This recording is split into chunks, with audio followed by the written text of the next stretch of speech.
যেখানে শুরুই হয়েছে 71 থেকে, তারাও ওই আওয়ামী লীগের মতো 47কে বাদ দিয়ে দিয়েছে। 47, 14ই আগস্ট, আজাদি, এই বিষয়ে কোনো সন্দেহ নাই। আপনার বাপ 71কে মানবেন আর আপনার দাদা 47কে মানবেন না, তাহলে এটা হবে না। নিজে যদি 24 হই, তাহলে 71 আমার পিতা শফিউল আলম প্রধান এবং 47 আমার দাদা গমিরউদ্দিন প্রধান। আমি তো রক্তে অনুভব করি। একটা বিতর্ক আছে, এর আগেও কিন্তু অনেকগুলো বিষয়কে আমরা অনেকগুলো দিবসকে স্বাধীনতা হিসেবে বলে থাকি।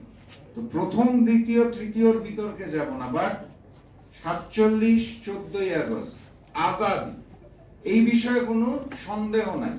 স্বাধীনতা, এই বিষয়েও কোনো সন্দেহ নাই।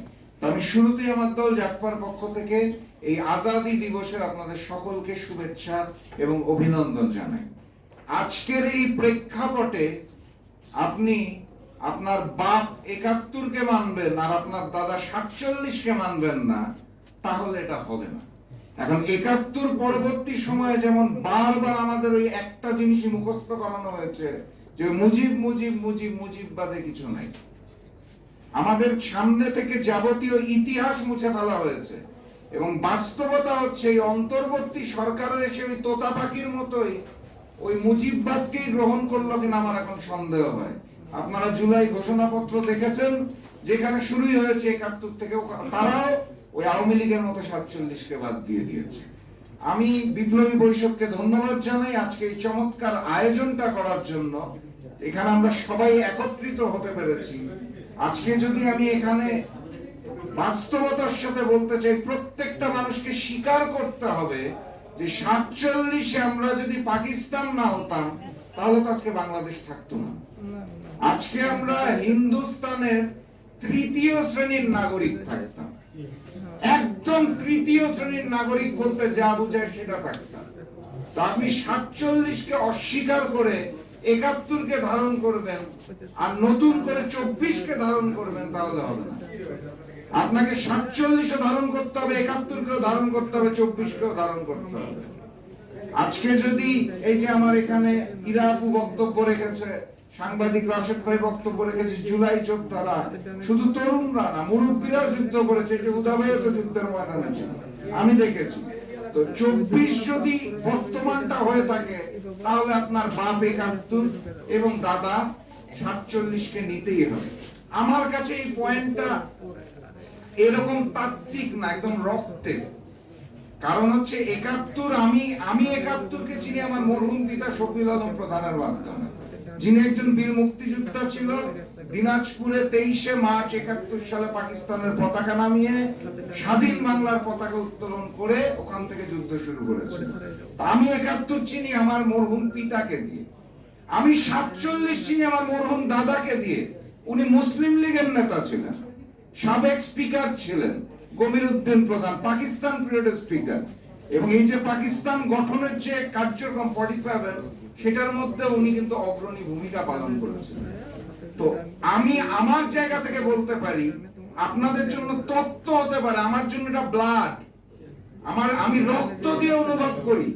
আমি নিজে যদি 24 হই, তাহলে 71 আমার পিতা শফিউল আলম প্রধান এবং 47 আমার দাদা গমিরউদ্দিন প্রধান। আমি তো রক্তে অনুভব করি। এটাই বাস্তবতা, এটাকে মেনে নিতে হবে। এখন এই জায়গাটা এসে আপনারা যদি ওই ফ্যাসিস্ট মুজিব, স্বৈরাচার মুজিব আর তার ডিএনএ কন্যা, যেটা আমার ভাই বলছিলেন শেখ হাসিনা, তাদের তোতা পাখির মতো শিখে যাওয়া শব্দ, সেটাকে নিয়েই ধারণ করেন, তাহলে সেখান থেকে অত্যন্ত দুঃখের সাথে আমি বলছি, ওখান থেকে সরে আসতে হবে। 47কে স্বীকার করলে যদি পাকিস্তানি হতে হয়, 47কে স্বীকার করলে যদি রাজাকার হতে হয়, তাহলে আমি সেই গর্বিত রাজাকার হতে চাই। কারণ 47 ব্যতীত আজকের বাংলাদেশ সম্ভব না। এটাকে মেনে নিতে হবে। এটা এখনো যদি আপনারা মেনে নিতে না পারেন এবং এই জায়গায় বসে এটাকে ধারণ করতে না পারেন, তাহলে সেটা হবে দুঃখজনক। এই দুঃখ কষ্ট ইতিহাস বিকৃতি গুলাকে সরানোর জন্যই তো 24-এর যুদ্ধটা হয়েছে। 24-এর যুদ্ধ যে শুধুমাত্র শেখ হাসিনাকে সরাতে হবে, একটা যেন তেন ভোট দিতে হবে, ক্ষমতায় আসতে হবে, এই কারণে যুদ্ধটা হয় নাই। আর আমি আয়োজক ভাইদের একটা স্লোগান অনেকক্ষণ ধরে খেয়াল করছিলাম, যেখানে বলা হয়েছে মুসলিম জাতীয়তাবাদ জিন্দাবাদ। চমৎকার স্লোগান, কিন্তু আমি আমার ক্ষুদ্র জ্ঞানে যেটা বুঝি, বেয়াদবি হলে মাফ করবেন, জাতীয়তাবাদ এই তত্ত্বটাই মুসলিম। এটাকে আলাদা করে মুসলিম জাতীয়তাবাদ বলার কোনো প্রয়োজন আছে বলে আমি মনে করি না। আপনি যখন ডানে বামে দেখবেন, আপনি দেখবেন হিন্দুত্ববাদ। আপনি যখন বড় আকারে দেখবেন, তখন দেখবেন জায়নবাদ। আপনি স্বৈরতন্ত্র দেখতে পারবেন, ফ্যাসিজম দেখতে পারবেন। আর যখন জগা খিচুড়ি হয়ে যাবে সবকিছু মিলায়, তখন দেখবেন মুজিববাদ। তো সকল বাদকে যদি বাদ দেন, যেই জাতীয়তাবাদের কথা বলা হচ্ছে, আপনি যদি ইতিহাস সঠিকভাবে পড়ে থাকেন, তাহলে দেখবেন এই জাতীয়তাবাদ এটা মুসলিমদেরই। এই জাতীয়তাবাদটার যদি আপনি সূচনা লগ্ন থেকে আসেন, তাহলে আমি বলবো মোহাম্মদ সাল্লাল্লাহু আলাইহি ওয়াসাল্লাম। সেইখান থেকেই পর্যায়ক্রমে আজকের যে জাতীয়তাবাদটাকে বলা হয়, বৃহৎ আকারে বলা হয়, কিন্তু এটা তো মুসলিমদেরই জাতীয়তাবাদ। তো আমি বক্তব্য দীর্ঘায়িত করব না, ক্ষমা চাই, অলরেডি 7 মিনিট বলে ফেলেছি, সময় শেষ।